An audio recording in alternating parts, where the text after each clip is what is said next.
Srikara Mahishi will share his insights on how adopting an agile mindset can help you continuously learn, adapt, and grow both personally and professionally. With that, I would like you all to welcome Srikara Mahishi ji on stage.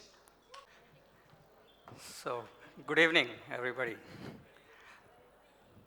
So, before we start off, I would like you all to do a small activity. So, I would want you to think about, go back to your childhood maybe, and then think about some misconception that you had when you were a kid. Okay, it could be anything. So, I would want you to take up maybe a minute or less and share it with your neighbor. Uh, so there is a reason why I'm asking you to do it, uh, and I'll tell you why I ask you to do it. So maybe if I forget at the end of my presentation, I would want you to remind me about it so that I can talk a little bit. So your time starts now. Think about a misconception that you had when you were a kid or a child, when you were growing up, right? And share it with the person sitting next to you.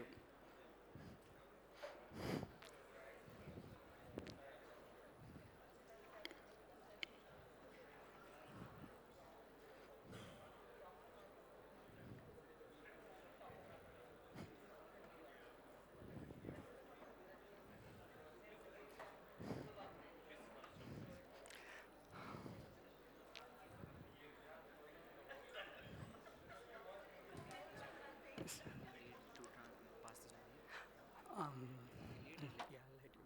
Thank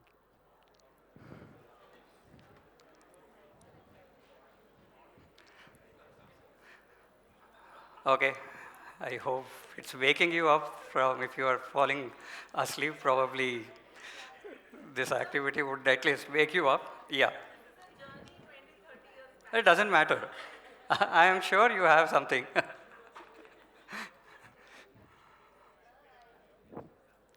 So maybe you could shift somewhere so that. Okay. Okay. Done. Were you able to share? Okay. So if you read this, how many of you are familiar with it, or you think this is how education takes place nowadays, or in your time, since you have to go back 20, 30 years ago? How many of you identify with it? If anybody can't read it, it's the teacher telling the students that I expect you all to be independent, innovative, critical thinkers who will do exactly as I say. Right? Sounds familiar? But we look at it at a different way.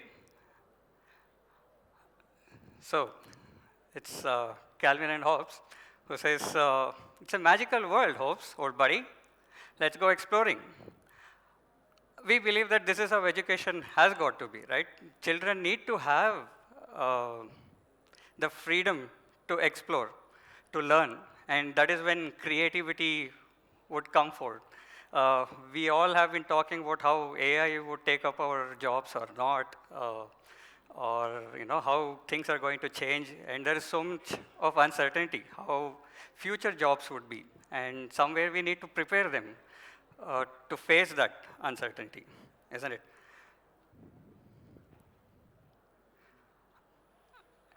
But yeah, when we say that children need to explore freely, it doesn't mean that everything goes. It has to come with some sort of a responsibility or accountability. So yeah, let us see how that can be achieved by using Agile. That is something that I would touch upon. Oh, okay. Before this, I have one more activity for you to do. So last month, I was at a conference in Pune. It was about experiential education. And one of the speakers spoke about impact and strategy. I, as a facilitator, might have something in mind, in my mind, which I want my audience, which is usually the learner, to learn. But it never so happens that whatever I want to transmit, it doesn't get translated the same way. So let us do this exercise just to prove my point. So I will tell you a word. You just have to close your eyes, okay, and think about the first thing that comes to your mind. Anything that comes to your mind, okay? Ready? It's very simple. I just give you a word. You just have to close your eyes. Think about the first thing that comes to your mind. And then probably I'll pass on the mic to a couple of you to tell me what came to your mind and tell everybody over here. Yeah, the word. The word is flower.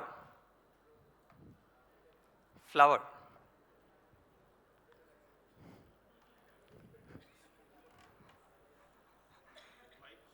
Yeah, if you could. I will take the chance. I got my wife because I'm missing her for last 2 days.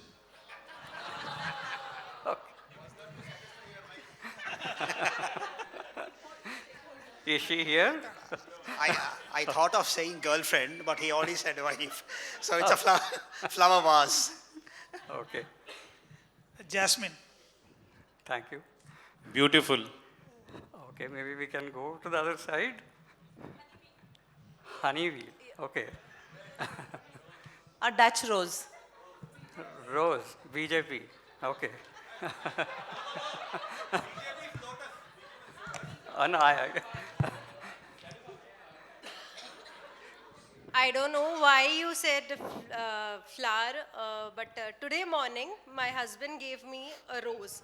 But Okay. unfortunately, that was picked outside the breakfast area where it was used for the decorating purpose. So I remember that was given to me, but it was not bought, rather than it was stolen. okay. Sorry about that. Okay. Yeah, one last one. Lotus. Lotus. Okay, because you told me that your name means lotus, or I was interacting with him earlier, and he told me that. So as you can see, the impact, I told you to imagine a flower, and what did you guys imagine? Somebody said BJP, somebody said flower was, uh, and somebody said, I don't know what not, girlfriend. So as you can see, as a facilitator, the extract that you get out from your children or your learner is absolutely out of your control. You can never control what you might be talking about Newton's third law, and somebody here would be thinking about, I don't know, the breakfast that they had or the lunch that they're going to have. So, or maybe something else, right? So you require, as a facilitator, you need to be prepared for that, right? There is absolutely no way you can get across to, it's a simple word, flower, right? How difficult is it to imagine a rose or a lotus? But you did imagine BJP, I don't know. So, so it completely depends on where you come from. It depends on your background, the experiences that you had. Somebody's husband gave her a flower, and that came to her mind, right? So it's the same with, it's not different with facilitators or learners also. They come with so many other background as well. So I'll just touch upon this. I think there was a whole talk on this, the Canadian curve, and it comes from a Welsh word, which means a place for multiple origins. And what I loved about this is that it talks about different religion, cultural background, and tribal background. But if you see, it beautifully connects with education also. If you see in education, especially in a country like India, we have different kinds of learners who have their own experiences, who come from their own experiences, who have their own cultural values. And we have to cater to all these kinds of learners. And So the Canadian curve, coming back to the Canadian curve, so I'll tell you about why I spoke about it. So it helps us in formulating where our problem lies, right? So you have something which is clear, right? It's clear problem would be probably if you are preparing rice, right? It's if the rice is not cooked, probably you will have to add more water.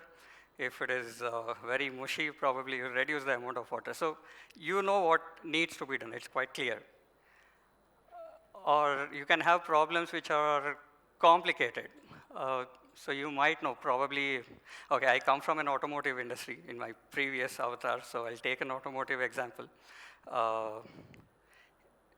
on an assembly line, right? If there is a problem, there might be different constraints, but you would know what needs to be done. What can you mix and match and then somehow get the problem sorted. Or you can have a situation which is complex, uh, wherein you have certain constraints to bring forth the creativity in you. For example, the movie Jaws was made with a mechanical shark for reasons which are obvious, I suppose. So it brought forth the creativity in the director or something chaotic. The previous talk, somebody spoke about agile in pharma, and one of the questions was about COVID, right? A situation like COVID, you don't know what to do. So first you act, then probably you sense, and then you respond accordingly. So where does education fall in this Canadian framework? Where do you think? Any guesses? Is it everywhere? Why chaotic?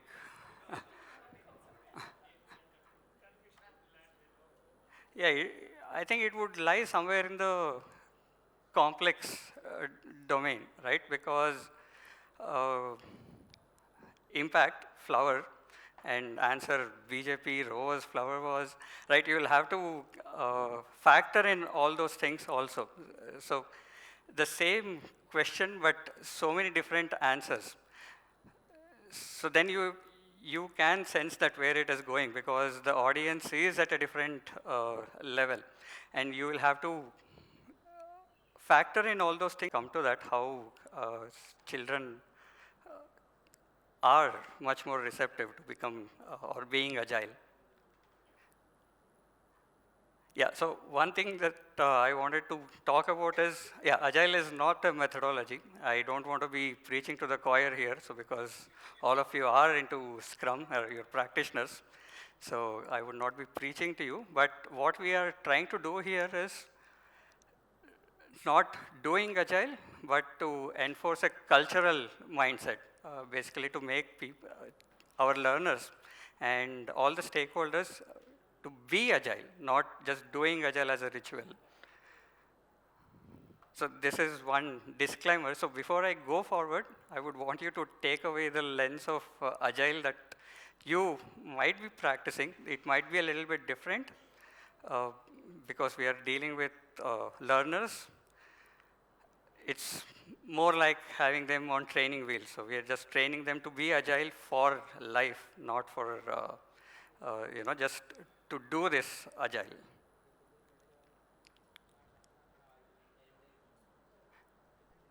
So if you see, the human brain naturally is agile, and it stands on all these four principles, like collaboration and interaction, right? So there has to be a give and take in any learning environment. It makes it more meaningful for the learners as well as the the facilitators when they are facilitating anything. And everybody is a stakeholder in the learning. When you make children stakeholders, they actually become collaborators rather than, it is not a teacher-led. Most schools are teacher-led, right? So the adult in the environment decides and everything flows down like a command. And so there is no collaboration. So to give you an example, So we have interactive sessions, and our facilitators can be anywhere. So we have one facilitator who sits in Chandigarh, and our learners are everywhere else. They could be anywhere. She is an absolutely very good facilitator. She has very good knowledge, but she's really bad with computers. And when she trusted the children to help her, it was a beautiful thing to see that she didn't know how to use a whiteboard and share the board and write something. So when she trusted the children to ask them for help, the children actually reciprocated and they helped her to find, to press the button at this place and, go there, open this tab. So there was some sort of collaboration that you see, and that is something that as humans we seek, right? Interaction is something that is, that we are, the whole human civilization is built upon also. And learning has to be meaningful based on reflection and improvisation. So to give you an example, 2 years ago in grade 2 class, they were discussing about the state of matter. So if you remember, if you had, and all of you went to schools obviously, so states of matter, you would have learned 3 states of matter: solid, liquid, gas. Yeah, thank you. So there was one kid who said, there are more states of matter. These 3 are not the only ones. So this 8-year-old, he told the facilitator that there is Bose-Einstein condensate and, sorry, all of a sudden I forget the other one. So he spoke about different states of matter. Usually what happens, what would happen in our schools? What would they usually say? Sorry? No, they won't say better than you. If somebody is asking you, there are more states of matter, and the kid knows that there are more states of matter, right? You would say, I want to know more about it. What would, what would a teacher say normally, or a facilitator? Don't act too smart, or you will learn it, later in your life. But those children at that point in time, they wanted to know more about it, right? So there was one child who wanted to know, and the others were inspired by that. So for one whole week, these children actually did go back and tried to gather as much information as possible about these 2 other states of matter, which one of their friends spoke about. And the facilitator actually design a class based on that. So there was a discussion on Bose-Einstein condensate apart from all the other 3 states of matter as well. And they encountered negative numbers. And these are, mind you, grade 2 children, so 8-year-olds. So here, based on their reflection, they wanted to learn more about negative numbers. So it has to be meaningful for them. So when they reflected, they found that, okay, they wanted to know more about negative numbers. And we had a class wherein the math teacher introduced them to negative numbers, so integers, basically. So that way, it has to be meaningful to them at that point in time. And the children, when they reflect and they come back, we should be able to provide them that at that point in time. Okay, integrated learning or thinking. So what is it? If I say sound, the topic sound, what would you think of? Sound. Speed of sound, okay. What do you think? Sorry? Measuring. Bell jar experiment, okay. Music. Decibels. So what are all these topics related to? Yeah, sound, but what subject? Science, science, right, or math. But how do you make it integrated? Sorry? Just like Nityananda, yes. Yeah, but if you see, sound can be discussed from the point of view of social also, right? Sound is something uh, that is associated with culture also, or religious activities also. Uh, so you can bring in social aspects also, right? So it has to be integrated also, and something that we don't see.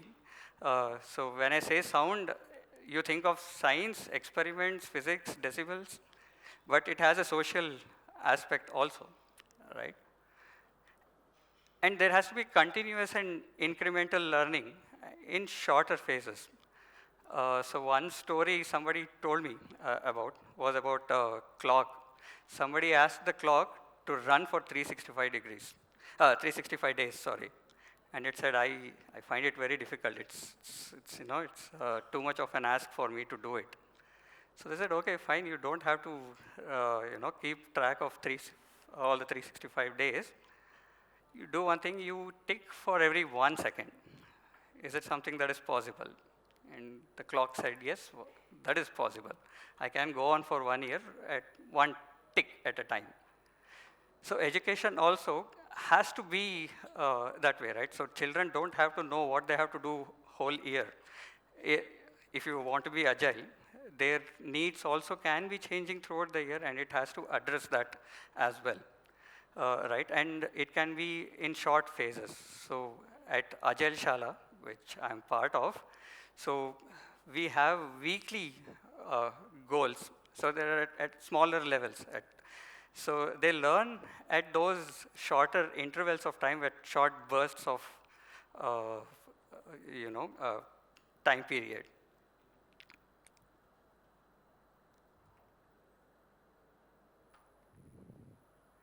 Okay.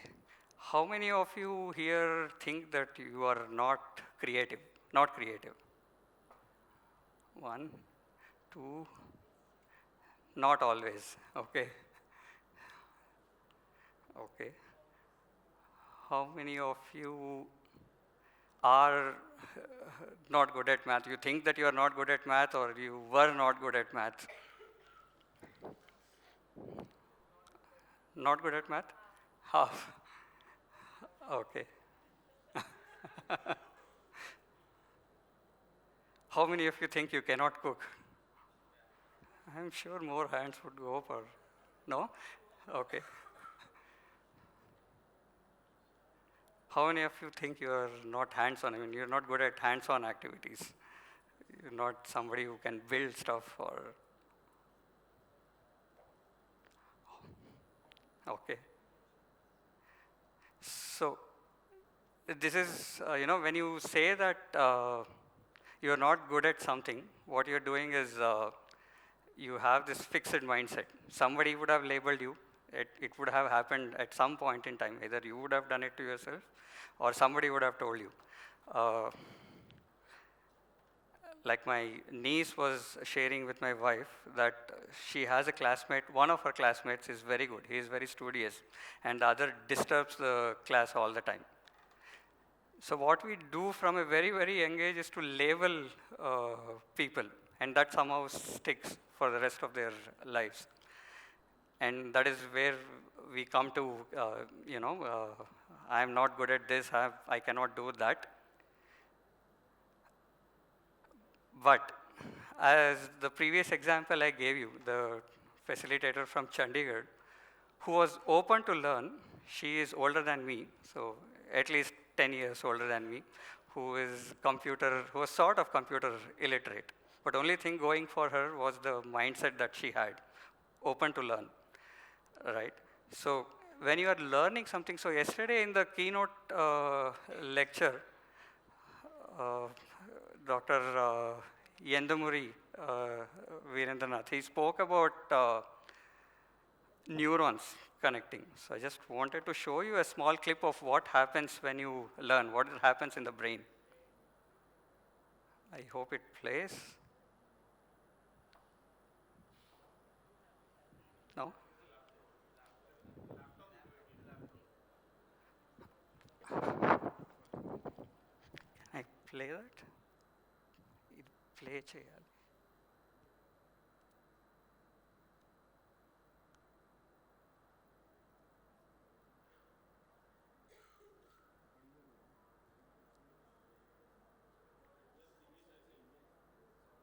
Okay, it's only an image. No, there was a.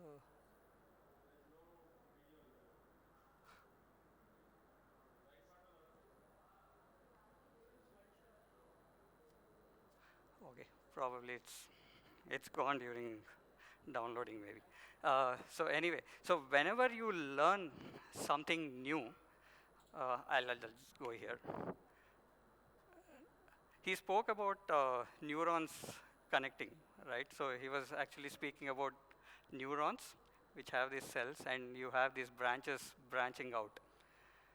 So whenever you are learning something new, these dendrites, they grow and connect. So you have these axons which form a bond. And when you do something, so if you go back to how you cycled, for example, when you learned cycling, in the beginning, you would pay attention to everything, right? So that is because the neurons weren't formed properly. There was no connection. But as you became more and more confident, you started, you would do all kinds of monkey antics also. You don't have to keep track of where your legs are, where your hands are, when to brake, how to brake. So the neurons actually grow. Whenever you learn something new, the neurons connect with each other and they form a bond. These axons connect. So this is what he was talking about yesterday. And I guess if you need to have a growth mindset, an agile mindset is an absolute necessary. I hope you agree with that. So I don't know how many of you, when you have to introduce your children, you would say, this is how he is, or this is what she does, right? He is very adamant. He never listens to anything, right? So what you're doing every time you do that is you're labeling them, right? And that is where this comes from. But if you have an agile mindset, probably you would use the word yet, which is much more powerful. So it tells the child that there is still scope for him or her to improve as well, right? So instead of saying he can't do this properly or she cannot even ride, you can always use the word yet, which is a much more stronger word. It gives the learner or whoever you are giving a feedback to that they have the scope to learn, right? So you are not putting a full stop. And when you do that, you are creating a fixed mindset. So I'm sure anybody who thinks that way, please give it a try. Switch to the other side, the growth mindset, wherein you tell yourself that you learn from your mistakes. And that is what you do in Agile also, isn't it? You fail fast, you learn from it, and then proceed further. And that is the culture that we want to develop. So when we are addressing, it is the symptoms that we need to treat, not the root cause. Root cause could be so many things which we cannot help. Okay, so I'll just run through this. So this is what a sprint looks like at Agile Shala. So they start off with something called a phenomenon week. So phenomenon week is when they take a phenomena and they have about 10 questions which they explore. So the topic could be sound, for example, but they have 10 projects which are related to science, it can be related to social, it can be related to history, it can be related to language. So integration, right? And for the next 3 weeks, they study everything else around the same topic, and at the end of which they have a self-assessment. So this is like your sprint review, right? So here the children are assessing themselves, whatever they have learned in that learning cycle. And we have one more phenomenon week, a different topic, a different set of questions, and then they study everything around that topic in every other subject and language, at the end of which they have a open book assessment. And this is where it's something similar to the sprint retrospective, I would say. So it is a reflection for the facilitators as to how much they have been able to reach. And for the learners, it is about how much they have learned in those 2 months. And again, to be agile is also to be able to apply whatever you have learned also, right? So assessments need not be about what they have learned. It doesn't have to be about exactly what they have learned in those 2 months. It can be about something that they apply from whatever they have learned in those 2 months also, right? So then we know how much they can apply whatever they have learned in those 2 months. Okay. So this is a storyboard that every child uses every day. So we call it learn ban. So learn is English word. Ban comes from the German word Bahn, which means a track. So it's a track for children to be on track. So one thing you would notice is we encourage them to put everything, whatever they are going to do in the whole week. So it doesn't have to be only about stuff that they are learning, subject-wise learning. Time up? Okay. 2 minutes. So they can, as you can see, this child has put up yoga and watching TV. So the whole idea is for them to prioritize and plan their day. And so this is how they are, being agile in life also, because they need to know that they have to plan if they have to do something. And there are some things that they do every day. So this is just like a checklist that they know it for themselves, that they have done it. So these are basically like training wheels for them to carry forward this culture later on in their lives as well. And this is an attempt for us to gamify the whole learning exercise, learning journey. Okay, I'll just skip through. So so this is something that our children had to say about using Learn One. So it is about time estimation. They have learned how to estimate time. They have learned about strengths and their weaknesses because of the reflections that they have every day as well. And they know that they can include all the other activities also that they are involved in. And of course, breaking down. If you have an assignment, it's not necessary that you have to finish it on that day. You can always break it into smaller chunks of tasks. And advanced planning. Many times they have birthday parties where it's their parents' birthday. So they tell us not to tell anybody because they are planning something surprising. So many a times we come to know about family secrets also inadvertently. But they do plan. They learn how to prioritize, right?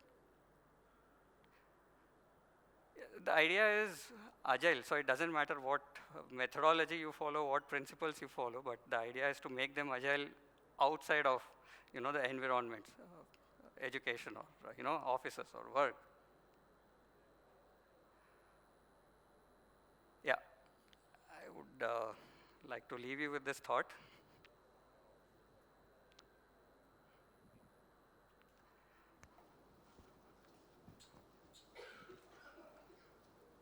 So is there a time for questions or no? Okay. Thank you so much, Srikara. We can take questions after the sessions. Okay. Yeah? Good. You guys can note down your questions we can take after the next session. So thank you, Srikara, for that inspiring session on the power of Agile Mindset. I request Mr. Vijay to please felicitate our speaker.